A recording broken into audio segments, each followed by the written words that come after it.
Thank you for joining today's webinar organised by Enertune Limited and Syft Technologies. I'm Vaughan Langford, a Principal Scientist at Syft Technologies, the world's leading supplier of direct mass spectrometry equipment for volatiles analysis. I started with Syft Technologies on the founding of the company in late 2002. I've been an applications chemist here ever since. My current role with Syft Technologies focuses on SIFT-MS education, training and advanced customer support. Over the past 4.5 years, the favourite part of my role has been working with Mark Perkins at Enertune very closely. He's the senior applications there, and I'm delighted to introduce to you Mark today. Mark joined Enertune in early 2015. His current role supports and expands the analytical capability of SIFT-MS with a particular focus on auto-sampler integration and the development of automated test methods. Prior to joining Enertune, Mark graduated from the University of Southampton in the United Kingdom with a PhD in electrochemistry. Then he joined the Malaysian Rubber Board's UK Research Centre as a senior analyst, running the gas and liquid chromatography section, and eventually becoming head of the whole analytical section. Mark is based at the headquarters of Enertune Limited in Cambridge, UK. Enertune is the UK's leading supplier of automated analysis solutions. After Mark's presentation, we will conclude with a live question and answer session, so please add your questions through the GoToWebinar portal. On your toolbar, you should have that option to enter questions. Now, I will hand over to Mark to tell you the story of SIFT-MS automation. Thanks, Mark. Thank you, Vaughan, for the introduction. Yes, as Vaughan has mentioned, today's presentation will be about SIFT-MS and the power of automation. So by that, I mean what we have brought to SIFT-MS, how we've essentially tried to turbocharge the technique, I suppose, by adding automation onto the system. The first thing to say is that I won't be covering any of the fundamental underlying technology of SIFT-MS as a technique.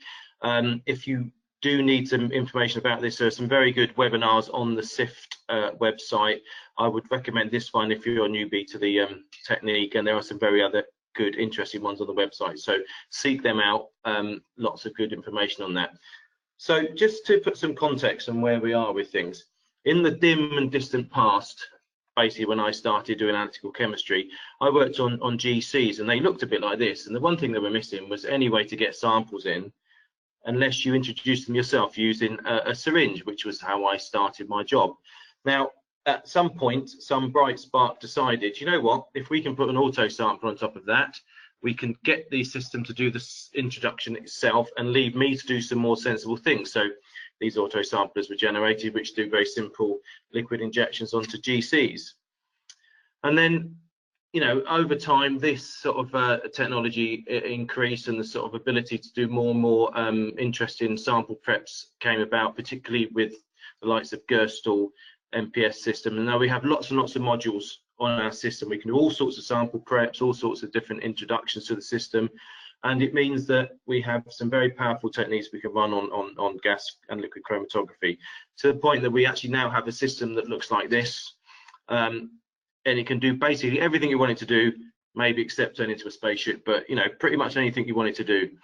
Now, if we look at SIFT-MS, when I first started working with SIFT-MS, it looked like that. It came into the lab, it was a system, a very, very good system, but it didn't have an auto sampler on it, which meant I was doing that, again, manually introducing samples onto the system.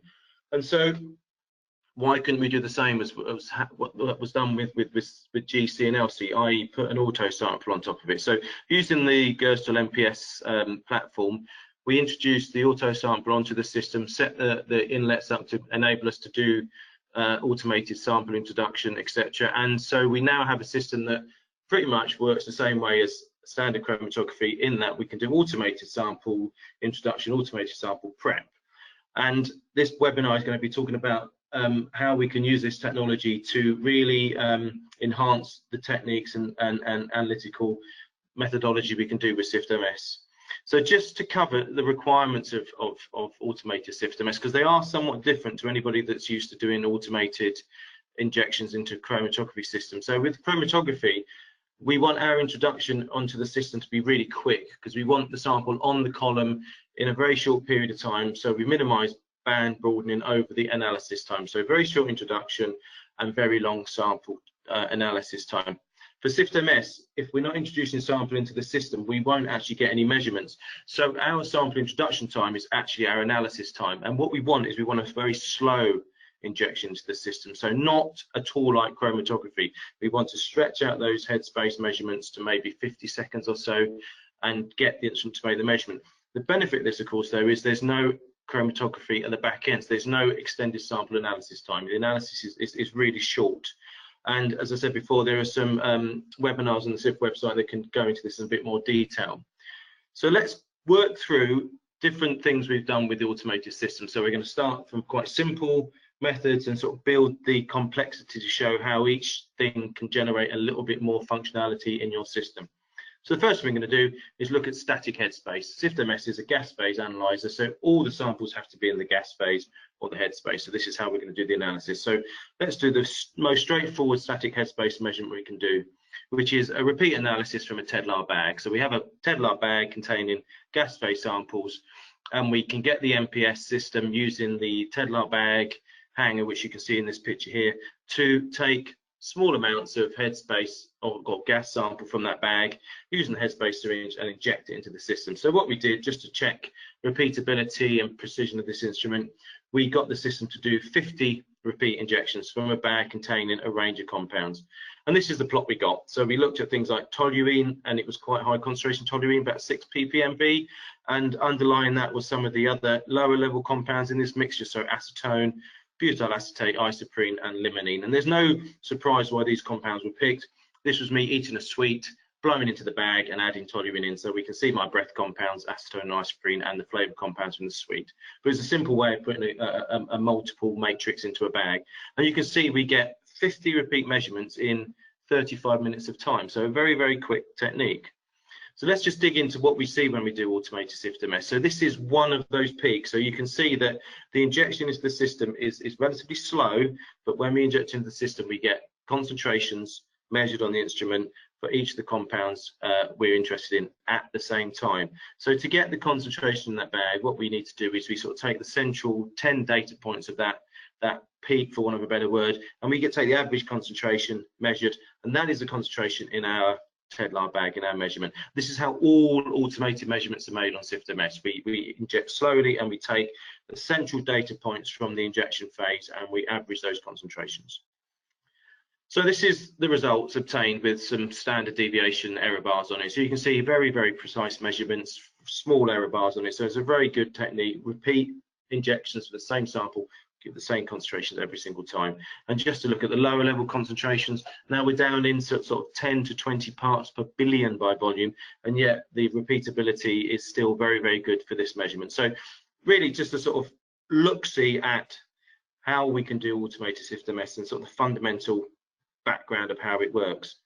And just to show you the data, this is the tabulated data for that, and of course it's probably a bit too small for you to see, but the really important thing to notice is the statistics at the bottom, particularly the RSDs for these injections. So this is 50 repeat injections, concentration range from sort of 20 ppb to about 6 ppm depending on the compound, and yet our RSDs are in all cases less than 6%, and in some cases for the toluene less than 1%. And the point to make about this, of course, is there's no internal standard in this measurement. We would already do an internal standard for GCMS, but in this case we don't need an internal standard. We still get highly precise measurement. So, you know, this really shows that putting automation on SIFT-MS really works. It is an incredibly useful and precise system to work with. Now, this is the sequence schedule for this. So it just goes to show how fast the technique can be. So each of those green bars corresponds to the injection into the system. So you can see for the 50 measurements made, the estimated duration of that is just under 36 minutes, which for any technique is significant throughput. You couldn't do this on a GC, wouldn't even begin to think about doing this on a GC, probably get two injections done in this period of time. So incredibly fast, incredibly precise measurements made by using automated systems on top of the SIFT-MS. So let's move on to the next measure we want to make. So we want to do injections from Headspace vials, because it's all well and good putting them into bags, but actually you can't get many bags on a system. With the MPS rail, you can see from this picture, if we put them into 20 ml Headspace vials, we can put 100, 200 samples on the system. And with the measurement times you've just seen, you know, 200 samples racked up on a system is not unheard of. You know, you can get through this in 6, 7, 10 hours.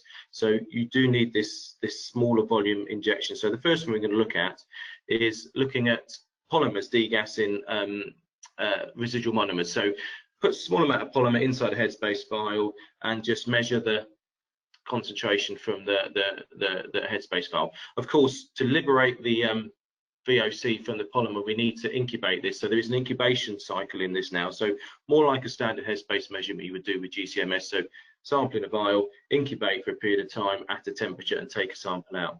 What this plot is showing is, I think, 12 samples. So in each vial, we've added more polyoxymethylene polymer into the vial.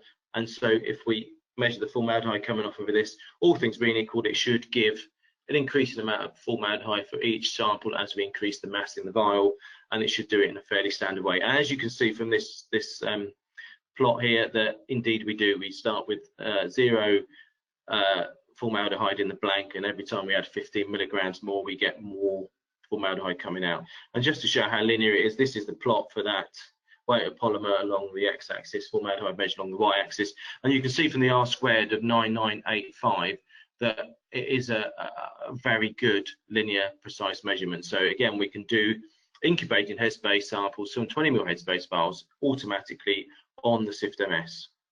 And just to show you again, even though we're doing these incubations, we still get a highly optimized system. This is now the sequence schedule for this method. So the yellow bar corresponds to the 15-minute incubation. I think it was at probably 60 or 80 degrees. And then the little green bar is actually the measurement time. So that's the bit that's making the measurement on the Syft-MS.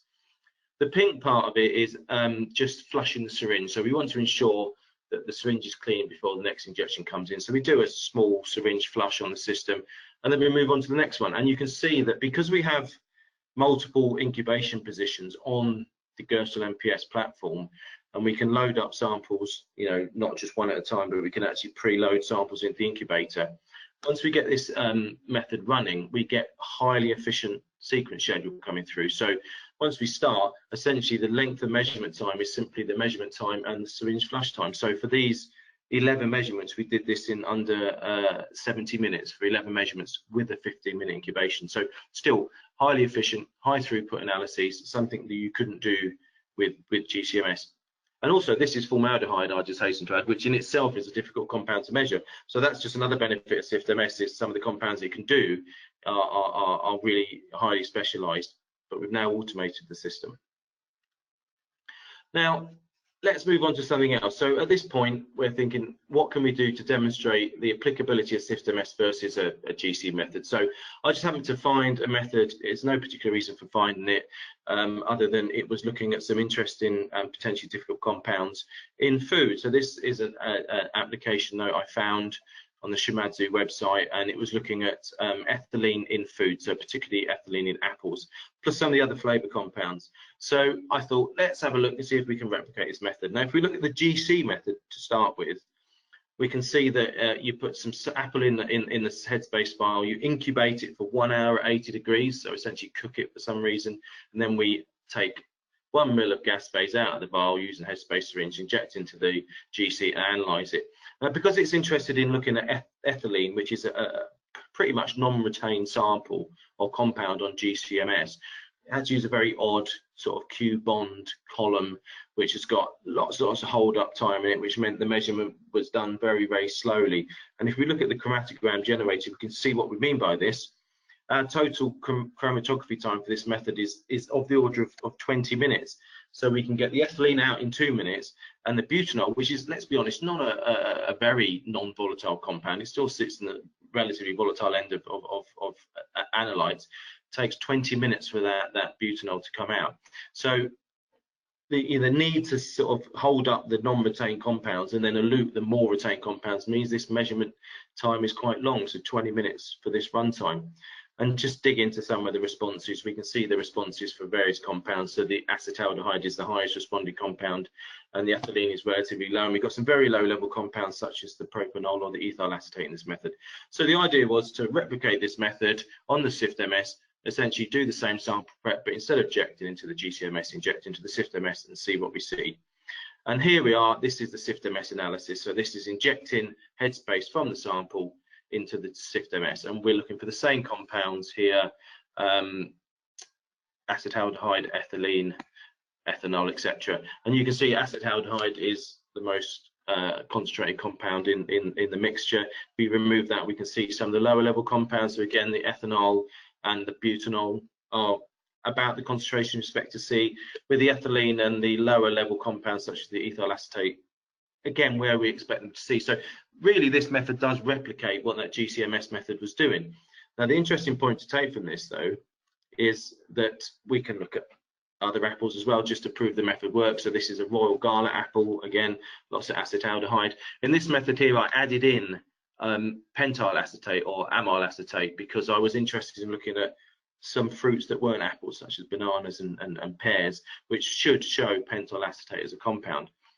Unlike a GC-MS method, I can add this compound in to the method and it doesn't extend my runtime at all. If this was the GC, I'd probably have to push the chromatography out to 25 minutes to try and pull this relatively retained compound on that column out. SIFT-MS, we just add it into the method and we get it at the same time as all the other compounds. So we can add compounds in and we don't have to extend our runtime at all. So there's a Royal Gala apple, Granny Smith apple, Pink Lady apple, which really just seems to be acetaldehyde, Conference pear, so this is where the pentyl acetate or the amyl acetate starts to be seen, and a banana again, which should have some amyl acetate. We can see around about 1.5 ppmv. So different fruits give different amounts of VOC, as you would expect to see, so there's no surprise there. What is interesting is the sample sequence schedule for this. So this is the sequence schedule for this Headspace measurement with SIFT-MS, and we can see that we're still putting an hour-long incubation in, so that's the big yellow bar at the front, and we're doing a very, very short measurement time now. So the little green bar is still that 2-minute measurement time for those results you've just seen. And when we run these samples, as we see before, we get highly efficient methodology. Now this time to run 6 samples, it's about 2 hours of measurement time. But what you have to consider from this is that the first hour of that runtime is actually doing the first hour of incubation for that first sample. Once we get into the measurement part of it, again, because we can load up samples into the agitator positions and sort of preheat before we need to sample, we get highly efficient runs after the first one goes through.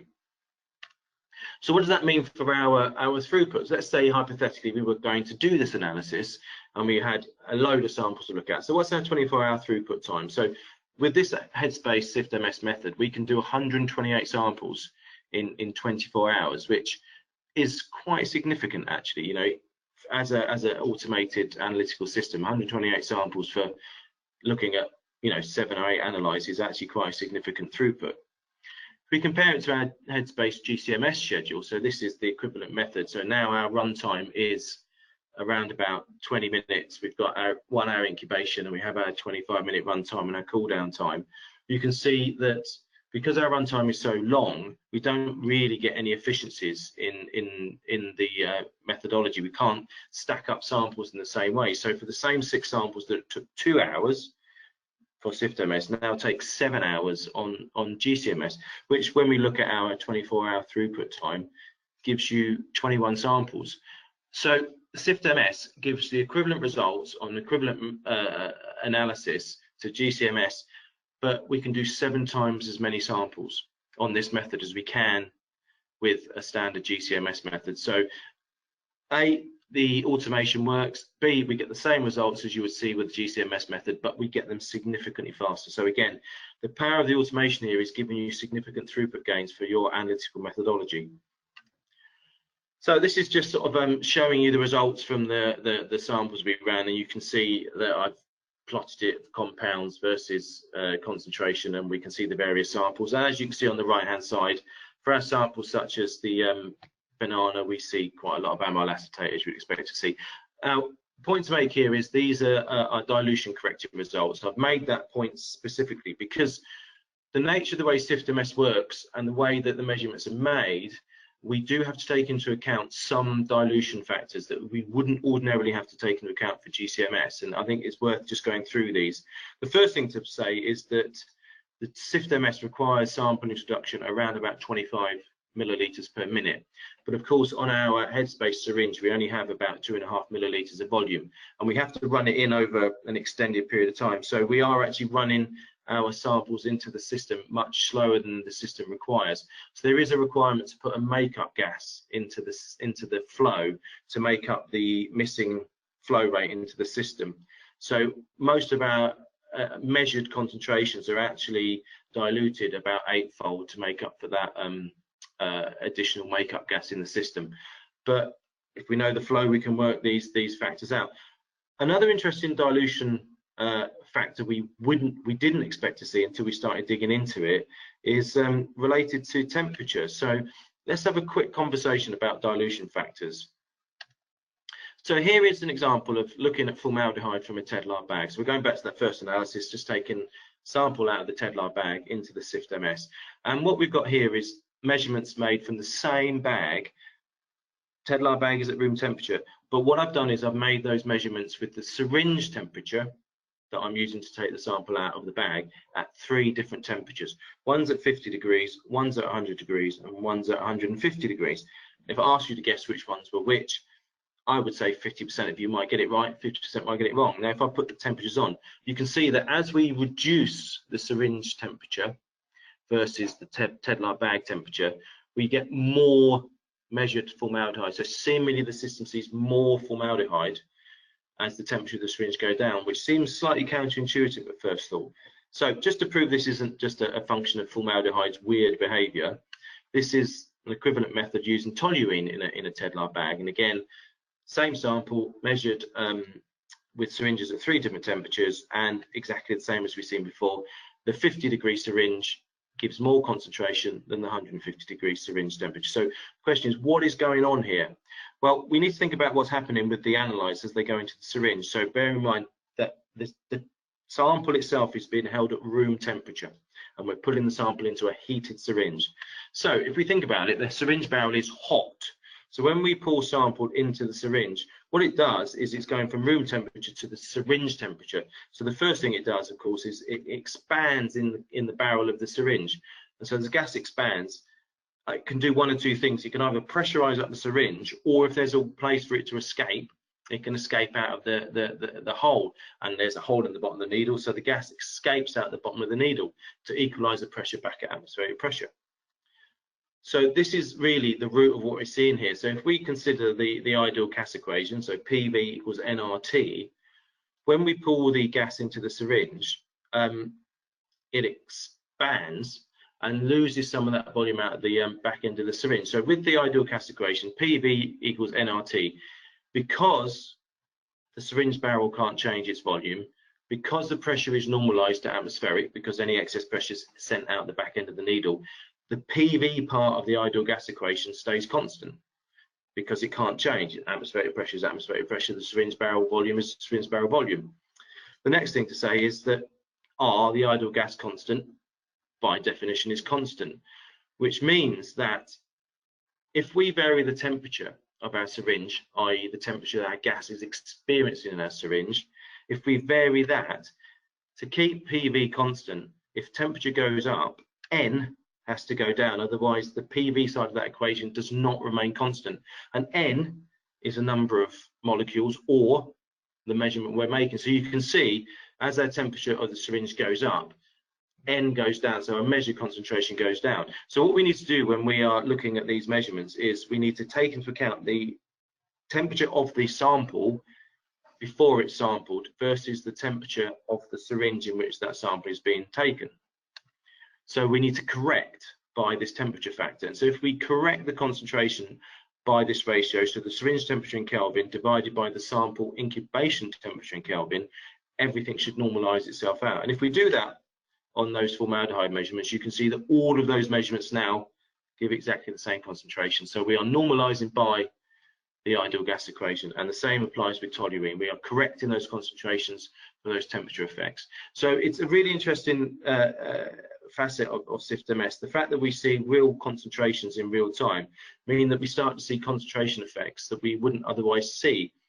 Now, the point to take from this, of course, is that this applies to all headspace measurements you're making, regardless of the detector system you're working on. So for GCMS, the same thing applies, but we never see it because we never measure absolute concentrations. We're always measuring versus some calibration set. They're being prepared in exactly the same way. So the whole thing normalizes out, and so you never see this. But with SIFT-MS, we definitely do see it. So if we want absolute accurate concentrations, we have to know A, the flow rate, and B, the temperature of the syringe and the sample. But they're easy things to know, and we can easily correct for these in our concentration calculations. So let's move on to a slightly more complex headspace method, so multiple headspace extraction. Now, one of the things we can say about headspace measurements is that all it's telling you is the concentration of the sample in the headspace. If I've got a polymer containing residual solvents and I heat it up and I measure the headspace, the only number I'm going to get out of it is how much of that VOC has gone into the headspace. It's not going to tell me how much is left in the sample, and I may want to know how much is left in the sample. In fact, for many analyses, it's exactly what I want to do. And so really the only way we can get the answer is to measure the headspace and then drive some more VOC out the polymer and measure the headspace and drive some more VOC out the sample. And this is really the concept of multiple headspace extraction. What you want to do is generate a headspace, measure the headspace, flush the headspace, and just go around that loop again and again and again until we get essentially to zero concentration in the polymer, which will be ridiculous because that's lots and lots of measurements. So actually we can use the power of maths, because this actually should decay at some form of exponential type decay, and we can extrapolate after a small number of measurements. We do this method using GCMS as well. I've done it in the past, but let's apply this now to an automated SIFT-MS method. So to do this, we use the GERSTEL purge tool, which is a little tool that allows the system to purge the headspace out. So we can generate a headspace and then we can purge it, clean the headspace, start again for the next loop round that cycle. So here is an example plot of THF coming from polybutylene terephthalate, so tetrahydrofuran. It's a known monomer from this polymer, and so what we can see here is the first 10 injections. So the top line in light blue is the first headspace injection. We flush, generate the next one, we get slightly less concentration through 10 injections, as we would expect to see, and this is all being measured by SIFT-MS. And if we plot it, you can definitely see that as an exponential decay. Our R squared is very good, 998 plus for the R squared for that fit. Just to prove it does essentially run to zero over enough time, we can extend it out using that curve. So what we need to do at this point is we need to basically take the log of the concentration, fill it to a straight line, and take the slope.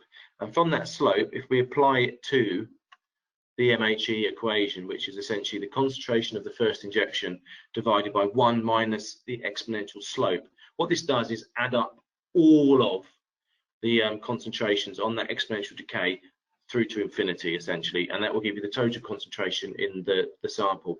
In this instance, 9.3 ppmv. We can do it with another polymer. Here's styrene being degassed from polystyrene. So we've got 50 milligrams of polystyrene in the headspace vial, incubated at 80 degrees, 15 minutes, inject some headspace into the vial, flush it, do the second one, third one, fourth one, fifth one, sixth one. Again, you can see we're seeing a decay as we would expect to see. Just note that the measurement time here is 60 seconds for each of the measurements, just to keep in mind the high throughput part of the analysis, but nonetheless, we see exponential decay, of course we do.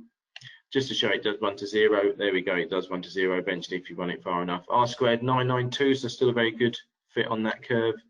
Straight line, take the slope, and apply the concentration, sorry, the MHE calculation, and we see a concentration of 39.7 ppmv. Now, we can convert that because of this gas phase concentration. If we know the molar volume and we know the weight of sample, this is easily convertible to mass per mass of polymer, and so we can make this measurement as we would with the GCMS measurement. So again, we can replicate these GCMS measurements with SIFT-MS, with automated SIFT-MS. Why will we do it? Well, because it's much quicker. Here is the sequence schedule for one sample, so we're doing 6 loops around that MHE method, And so the yellow bar is the incubation, the little green bar is the measurement on the SIFT, the 60-second measurement, and the pink bar now is flushing the Headspace file to empty it before the next incubation starts.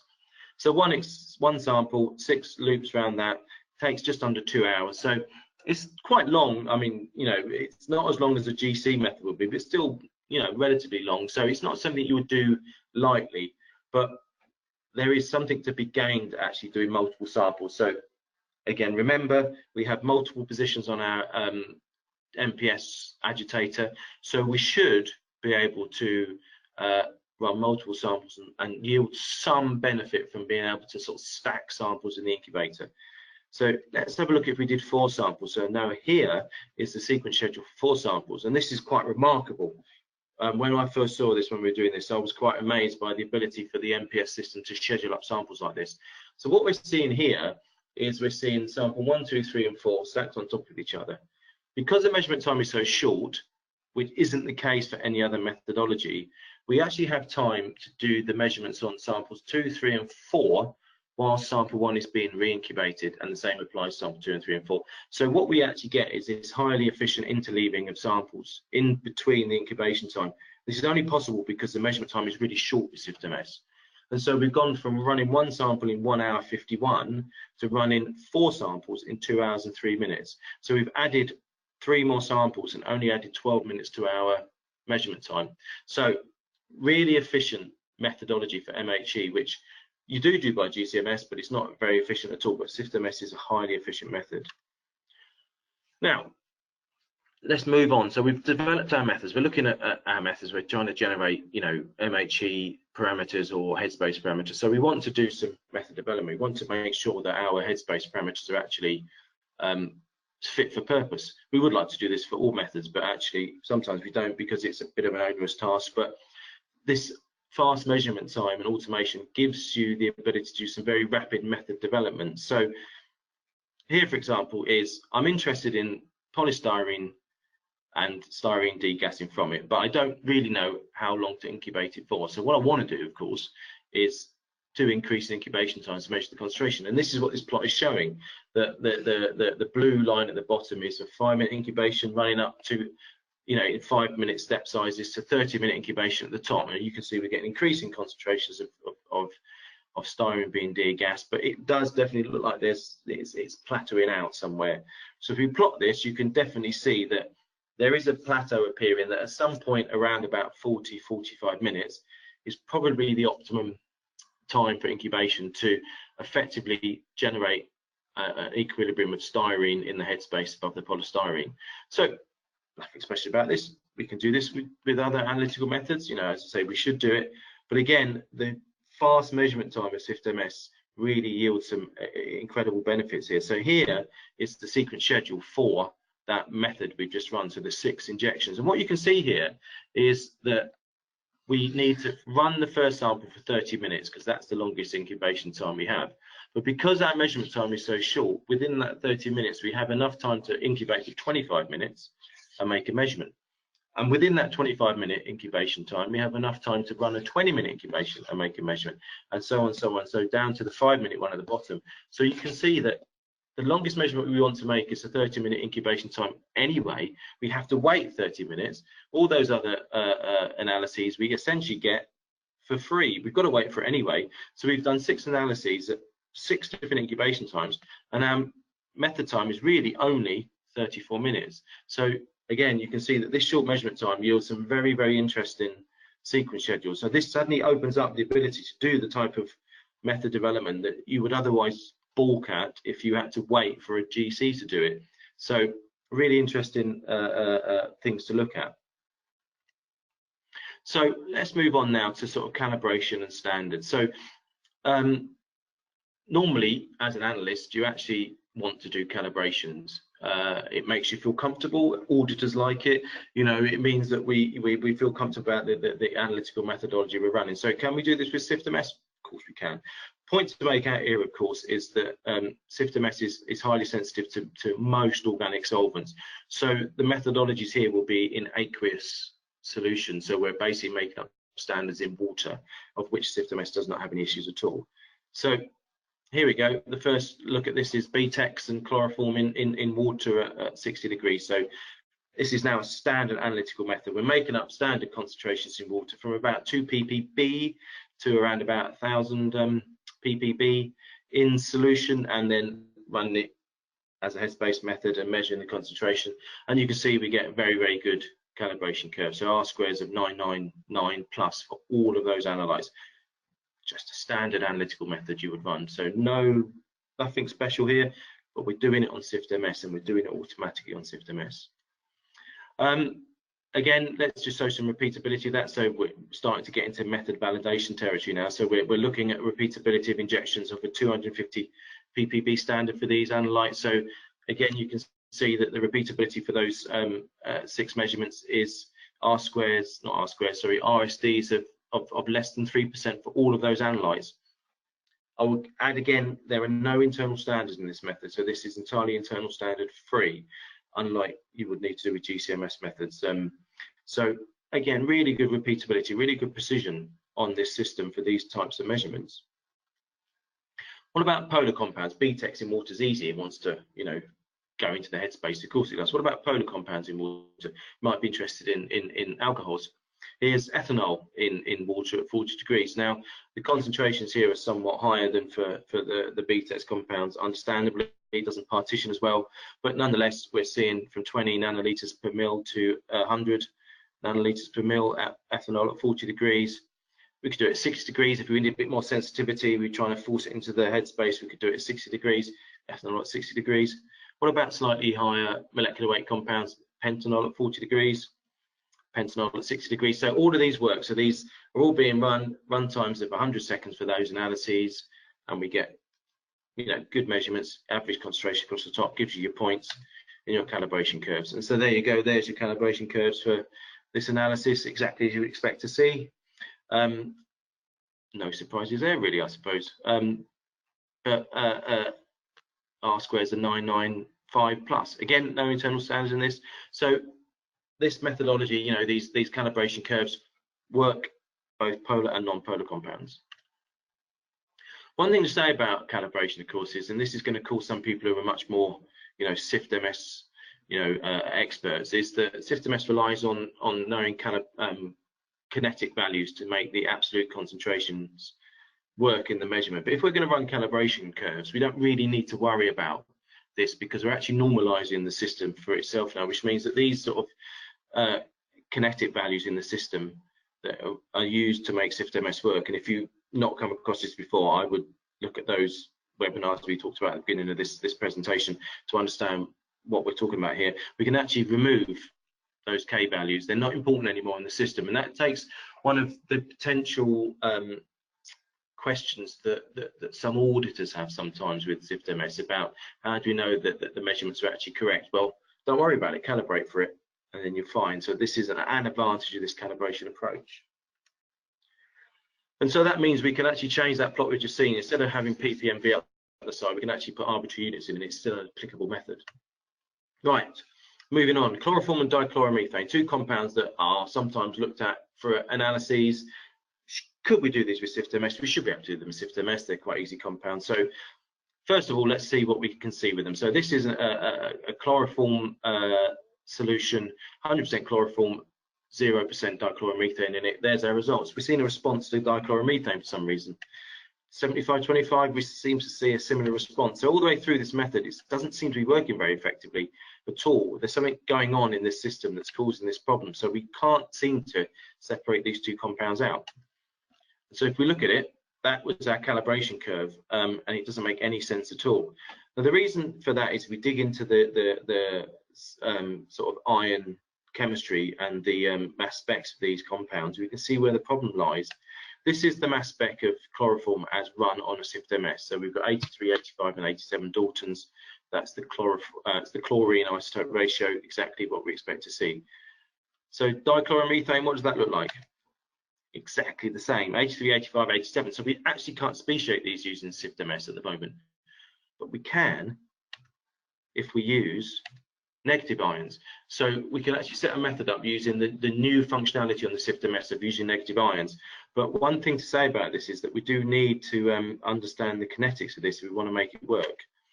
So this is the mass spec of chloroform with OH-, so now down at 117 to 121 Daltons, and that's the mass spec of dichloromethane. So properly separated on the mass specs now. So now if we run the methodology, we should be able to separate them. But as I said, we need to understand kinetic values to make this work, and there isn't actually any information in the library to tell you what the kinetic values for chloroform and DCM are.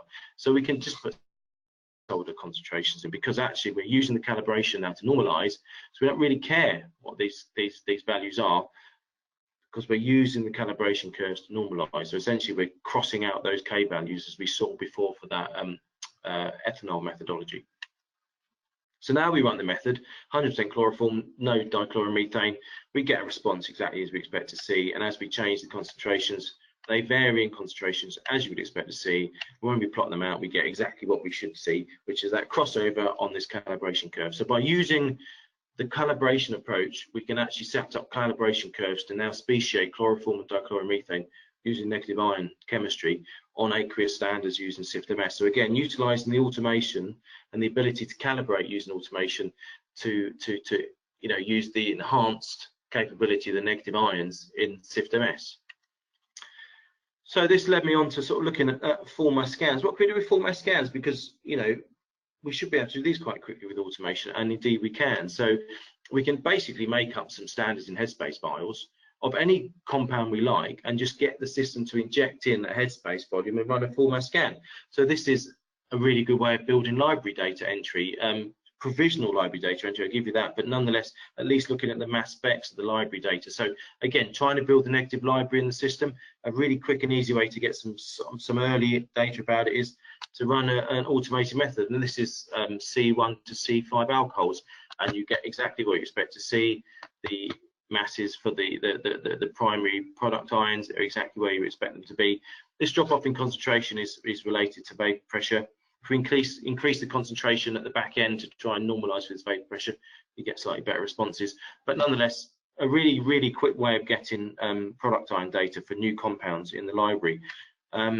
What about looking at secondary chemistry? We may be interested in dealing with secondary chemistry in the system. So why don't we just make up some standards using the MPS where we just increase the concentration of, say, ethanol in the vial and see what happens as the concentration builds. Do we get interesting dimerization products appearing? Of course we do. So this is the H3O plus mass spec for ethanol, and keep your eye on the sort of mass spec around about 93 Daltons, and also the little insert in here which is around about 130 odd Daltons. As we increase the concentration, you can see that our secondary chemistry, our dimerization products, the dimer and even the trimer, start to build in this as this concentration goes up. So a very quick way of dealing and looking at secondary chemistry in your mass spec data and building your library entries and your library data for SIFT-MS. And just to show how short this methodology is, this is a sequence schedule for running those ethanol compounds. So here the first part is taken from an ethanol standard and diluting it down, and then the second part of that first plot is just the analysis on the system. You can see here those 5 increased concentration measurements were made in 25 minutes. So we generated product ion data on SIFT-MS automatically in 25 minutes. And I haven't even had to be there to do this. I've let the system do it. In the past, you would have to mess about with Tedlar bags and canisters and apply it to the front of the system. We can get the system now to build at least preliminary ion chemistry data on the SIFT-MS automatically, again just using the power of that automation. When I was doing this, it got me thinking about, could we find some even more additional benefits now from this? And this is getting a bit speculative now, but on GCMS, if we're doing sim analyses, sometimes if we want some real sensitivity, instead of looking at a single product, we tend to add product ions together to sort of build our signal above the noise. I thought, is this possible to do this with SIFT-MS? In many cases, it's not needed because we get single product ions out, but for chlorinated species, we don't. We've got the problem with the isotope ratio. So this is trichloroethylene, and you can see here that we get, our isotope ratios give us, 4 product ions for the chlorines, which means we're sort of limiting our signal on each one of those product ions. And if we look at the sort of branching ratios here, we can see that the real branching ratios are around about 0.42. So for any time we run this, if we put trichloroethylene in, we're only really seeing 40% of the signal. So could we add this stuff together, add all of those product ions together, and get a much stronger signal for trichloroethylene? Well, we could actually add all those product ions together, treat them all as secondary chemistry, and add it in as a cumulative product, and then run the system. So this is what we did. So here is trichloroethylene. Looking at on this plot here, what we're looking at is the 130 Dalton product is the blue line, the 132 is the orange line, and the 134 is the grey line. But the black line is the cumulative products added together. And if you look at the RSDs of those measurements, you can see that as our branching ratio drops down from 0.42 to 0.14, we go from 14% RSD to 26% RSD. But if we add it all together, our RSDs actually come up to 8%. So we're actually removing some of the noise. So we're actually making this method slightly more sensitive in terms of a signal to noise basis by adding these compounds together. And just to show you more clearly, this is the cumulative versus the underlying single product ion method. And you can actually see, particularly for the low branching ratio one, actually how much cleaner that signal is. We can do the same for another chlorinated compound. So chloroethylene or tetrachloroethylene again has, in this instance, 4 main product ions, even a 5th one actually at 172, but we're not really bothered about that. And again, we can do the same thing, look at the branching ratios, add them all together using the secondary chemistry, and run the same method again. And again, as you can see, as we increase the as we decrease the branching ratio, our RSDs go up. So our 168 product, which is the smallest branching ratio, RSD of 26%, but for our total added in cumulative product, we only see 12%. And again, just make it more clear, the black line is our cumulative product versus our underlying single product ion peaks. And you can see that, again, at the low branching ratio end, we get some significant noise gains on this. Is this important? Well, if you're doing very low level stuff, here it's quite low level now, and the black line, although it's quite noisy, if you compare that black line cumulative product maybe to the underlying grey one, it's actually enough to get a decent signal out of it, where if we were doing single product ions, we may not be able to significantly state where those peaks start and end. So it can make a difference. And just for those of you who are probably thinking, yeah, but what about interfering products? We've got no idea if there's an interfering product added in. Because of the way that the methodology works, we can still actually look for all of those product ions on the standard plot and see if anything is elevating. And if it is, then we can go back to the single product ion measurements. But if they're not, we can actually then just extract the cumulative products out. So the grey line is the trichloroethylene and the green line is the tetrachloroethylene, and get much cleaner plots for our concentration. So quite an interesting thing to do with SIFT-MS, just using the calibration approach and the automation, which maybe we hadn't thought about before. Ethylbenzene and Xylene speciation. So these are 2 difficult compounds for SIFT-MS because they both essentially give the same product ions. The only difference is the branching ratios. For xylene tends to be 80% for the 106 product with O2 plus and 20% for the 91 product with O2 plus, and it's the other way around for ethylbenzene. So is there a possibility here of being able to speciate ethylbenzene and xylene for the first time on SIFT-MS using this differential branching ratio of the O2 plus product ion? Of course there is, but what we need is a calibration curve so we can separate this out to prove to ourselves and convince ourselves that these branching ratios will change when we change the mixture. So here's a calibration curve of varying the concentration of ethylbenzene in xylene and looking at the ratios of the 91 product ion and the 106 product ion using O2 plus. So this is a 10 ppmv calibration mix, and you can see we get this crossed curve in here, which varies with the varying concentrations. And just to show it's the same at low concentrations, here's 150 ppb calibration mix, and it's pretty much essentially the same slope. So we've got a calibration data set now that's been generated on the system by just making up vials of ethylbenzene and xylene and getting the SIFT-MS, automated SIFT-MS to inject into it. So we can now use this calibration data to separate out complex mixtures of xylene and ethylbenzene. So we tried this in Anatu's lab. So this is the background concentration for our lab in Cambridge, and you can see it's a working analytical lab. It's got LCs and GCs in it, so we expect to see all sorts of compounds floating around in the air.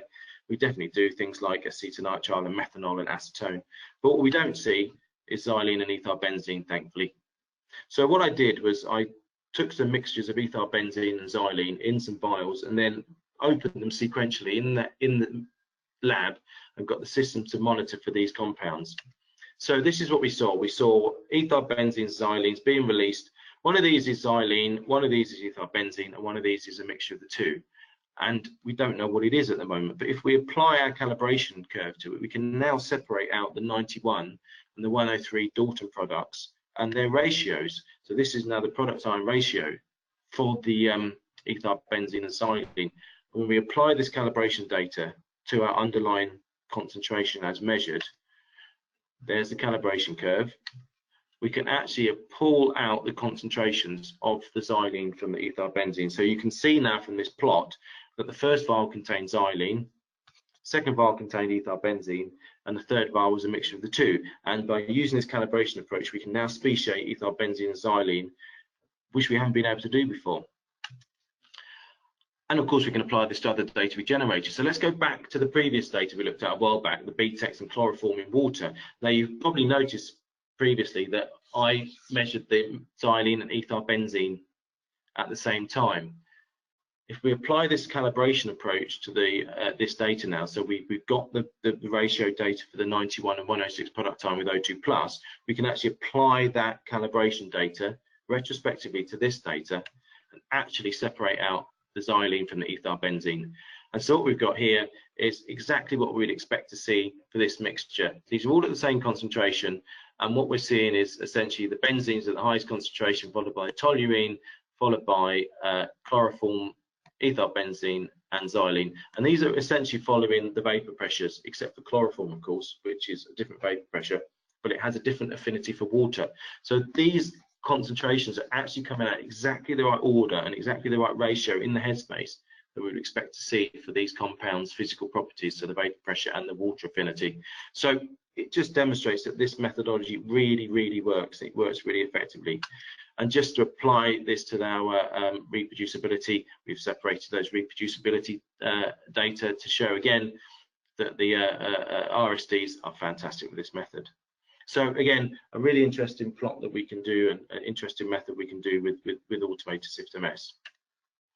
So that really sort of covers what we've done in the lab up to this point with automating it. But what we haven't mentioned, and stuff we are continuing to work on in the lab, is we can continue to apply our standard analytical methodologies that we've always applied to GCMS and see what it does with SIFT-MS. So we haven't actually talked about fully evaporative technique Headspace methods, which may enable us to look at compounds in solvents that SIFT would otherwise struggle with. We haven't talked about automating sort of long purge cycles or long desorption cycles, so a sort of dynamic or continuous Headspace method. Haven't talked about more complex sample preps, such as multi-step pre-preparation before the analysis, such as methanolic extractions of soils, for example. And we haven't talked about thermal desorption, which is a new automation technique that's just been added to SIFT-MS, enabling us to look at thermal desorption tubes. Some of this is covered in other webinars that are on the SIFT-MS website, and I would urge you to seek them out. But trust me, we've still got lots more to do with this, and there's still a lot more power in the power of automation to come. So with that, I'll say thank you and wait for any questions. Thank you. Thank you, Mark. That was absolutely fantastic. We do have a few questions to hand from attendees today. First one is, what sample throughput can you achieve for sampling bags? Bag sampling is incredible because we're not having to incubate them. So essentially the sample throughput is limited by the measurement time. And as you saw at the beginning, we can get measurements in 60 seconds, sometimes 30 seconds if they're concentrated enough. So our sample throughput for bags can be of the order of thousands per day, which does actually make it quite difficult to rack it up on the auto sampler. But, we can push it that fast if necessary. Yep, great. What about regulated methods? These often require some form of validation. Have you investigated that at all, and how do they differ between, say, GC and SIFT-MS? Yeah, we have had some questions about validating methods, and there are a couple out there. There's one that's been done on sort of formaldehyde, sort of gas-phase formaldehyde, which was not so much an automated method. I've also sort of validated a method looking at methodology extractions of soils, which is much more based on this automation. Now, underlying it all, really, the methodology is the same. We're looking to generate data following sort of the ICH guidelines that look at linearity, repeatability, precision, etc., etc. And so SIFT-MS does generate this sort of data, and particularly with automated SIFT-MS, it actually generates it in a very, very similar way to you would for GCMS. So entirely validatable. In fact, I would recommend it for these methods because then it underpins it with some good robustness, I would say. Excellent, thank you. What about running different analyses on different samples as part of a sequence? Is that possible with SIFT-MS, or are you limited in terms of, say, one analysis per sequence? No, you can run multiple analyses. So anything that, if you've got experience of GCMS, anything that you can do with these automated systems on GCMS, so running different methods, not just prep methods, but also sample methods, we can do with the SIFT-MS, because it's using the same underlying sequence table platform. So you could put multiple samples in, look for multiple analytes. Yeah, it's as functional as current, other chromatography type auto sampler options is. Yeah. Yeah. In terms of, someone's asking about water headspace, can we analyse acetic acid in water headspace using SIFT-MS, do you think? Yes, I think absolutely you can. Now, of course, the problem that you may have, which is a problem that applies to the analyte, not the system, is the affinity of acetic acid in water. So how does it partition? But we do get effective partition, and actually we can drive the temperature of the headspace up fairly high compared to what we would do for maybe GCMS, because the water content in the headspace doesn't affect SIFT-MS in the way it does with GCMS. So we could actually probably drive the acetic acid into the headspace by driving up the temperature of that vial, actually. So I've done some acetic acid, and yeah, I'm absolutely confident that it's a completely doable methodology. Right. A question here about polymer analysis. How long does it take to analyse a single polymer sample for residual monomers, say occurring at low part per billion levels in the headspace? I suppose it depends on the answer you're looking for. So if you are confident that your single static headspace measurement will give you a good measure of that, then essentially you're looking at incubation time plus 2 minutes of measurement time. And if you're doing multiple samples, then as you saw with those scheduled plots, once you get the method going, actually you get an answer about every 2 to 3 minutes continuous. Doing MHE measurements, so you want a bit more information, then of course, again, looking at those plots, one sample could take you a little bit longer, but once you get the system going, it's actually highly efficient. And the new MBS robotic system from GERSTEL actually allows you to have up to 12 simultaneous incubation positions going at the same time. So actually the throughput is pushed up quite high now on these systems. So yeah, incubation plus a couple of minutes, really, that's all you're looking at. Right. For the first one. Yep.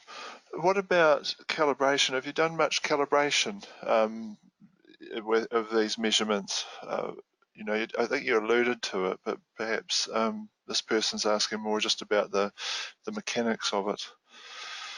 Yeah, I mean, I am one for calibration. My background really sort of makes me want to do calibrations. I'm an analyst, that's what I want to do. And so, yeah, I do often run calibration sets. And we get the MPS to prep the samples as well, because I'm not going to mess about handling liquids if the MPS will do it. So I'll just set a sequence up. It will prep up a load of calibration standards for me and then run them. And for me, it makes me feel comfortable that I've got a system that I've calibrated to my samples in my matrix at the concentrations I'm interested in. And it's really straightforward. Put the vials in and it's almost push, go and walk away. Come back in an hour and you've got your calibration set. Easy. Easy. Yeah. Yeah, one final question, just as we're coming to the top of the hour. Given that SIFT-MS is analysing continuously during sample injection, can you monitor dynamic processes with this automated instrument and not just look at, an average concentration? Yeah, yes, you can. So we do it in a slightly different way. So the limitation with the syringe-based stuff, of course, is the limitation on the volume of the syringe. So you're actually taking a slug out and injecting it in. But what we can actually do is, interesting, using that purge tool that you saw for the MHE measurements, we can actually connect the outflow of that to the SIFT inlet and use that to sit on top of the vial for extended periods of time, and then essentially purge out through the outlet of that purge tool into the SIFT-MS. And those, again, are automatable methods, because the system moves the purge tool where it needs to go, when it needs to do it. And I've run sequences of files looking at 4-hour-long purges per sample.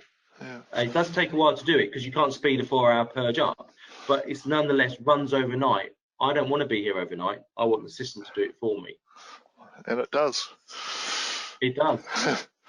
Well, Mark, thank you once again for an outstanding presentation and sharing your journey thus far with automation of SIFT-MS. And I guess for everyone who's attending, next week we actually do have a presentation that Mark will be giving on method validation as well. So please do join us.